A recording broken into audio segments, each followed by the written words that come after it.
రాష్ట్ర ప్రజలందరికీ అభినందనలు, శుభాకాంక్షలు తెలియజేస్తున్నాను. అయితే ఓకే, చూస్తున్నాం గత 3-4 రోజుల్లో చాలా చూస్తున్నాము. రకరకాల రాతలు. ఎన్డీఏ బలోపేతమైందా, బలహీనపడిందా, నాకైతే అర్థం కావట్లేదు. ఇప్పుడు ఐఎన్డీఏ కూటమిని వదిలేసి ఎవరు పారిపోయి ఎన్డీఏలోకి వచ్చేస్తారు? ఒకరిగా ఐఎన్డీఏ కూటమిని ఎవరు వదిలేస్తారు? నితీష్ కుమార్ గారు ఐఎన్డీఏ కూటమికి కుట్లేసి అల్లిన వ్యక్తి. ఆయన ఇప్పుడు ఐఎన్డీఏ కూటమిలో ఉన్నారా, లేకపోతే ఎన్డీఏలోకి వచ్చేసారా?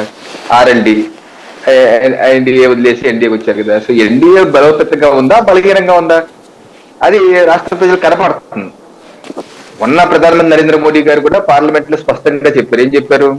భారతీయ జనతా పార్టీకి ఒంటరిగా 370 సీట్లు తగ్గవు, ఎన్డీఏకి 400 సీట్లు తగ్గవు అన్నారు. అలాగే మరుసటి రోజు కాంగ్రెస్ కి 40 కూడా 40 అంటే 40 రాదు. ఎందుకంటే ఇప్పుడు కాంగ్రెస్ బలం జస్ట్ 50, అంటే ఇంకో 10 సీట్లు తగ్గిపోతుంది. 40 దాటదన్నారు.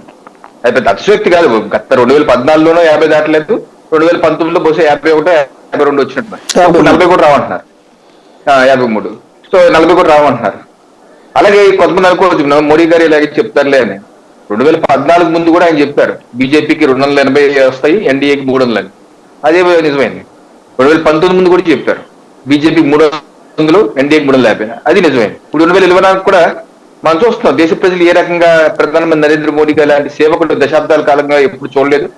ఇటువంటి సేవకుడే మాకు పదే కావాలని చెప్పి ఏ రకంగా జేజేలు పరుగుతారు, హారతులు పరుగుతారు మనం చూస్తున్నాం. ఈ రకమైన వాతావరణం ఉంది కాబట్టి తప్పనిసరిగా ప్రజలు ఆశీర్వదిస్తారు, ప్రోత్సహిస్తారు, వెన్నంటి నడుస్తారు భారతీయ జనతా పార్టీ, ప్రధానమంత్రి నరేంద్ర మోడీ. అలాంటి సమయంలో ఏదో భారతీయ జనతా పార్టీ దేవులాడుకుంటుందో లేకపోతే బతిమాలుకుంటుందో అని కొన్ని సెక్షన్ ఆఫ్ మీడియాలో ప్రచారాలు చేయటాలు, బీజేపీని తక్కువ చేసి చేయటాలు ఎంతవరకు సమంజసం నాకు అర్థం కావట్లేదు. అంటే దక్షిణాదిలో మీ పప్పులు ఉడకట్లేదని కదా.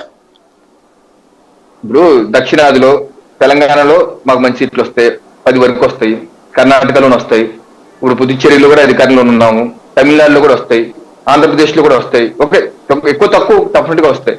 ఇవన్నీ కలుపుకునే కదా ప్రధానమంత్రి నరేంద్ర మోడీకి 370, 400 చెప్పి. 400 సరిపోవా అండి? ఓ ప్రభుత్వం రన్ చేయటానికి 400 సరిపోవా? 400 ఎవరికి వచ్చింది? ఎప్పుడు వచ్చాయి? అలా రావాలి అంటే ఆంధ్రాలో పొత్తు పెట్టుకోవాలని. ఆంధ్రాలో ఎన్ని సీట్లు ఉన్నాయి సార్? 25 సీట్లు. 25 సీట్లకి 25 సీట్లు వచ్చేస్తాయా ఇప్పుడున్న పరిస్థితుల్లో? అంటే తెలుగుదేశంతో పొత్తు పెట్టుకుంటే మీకు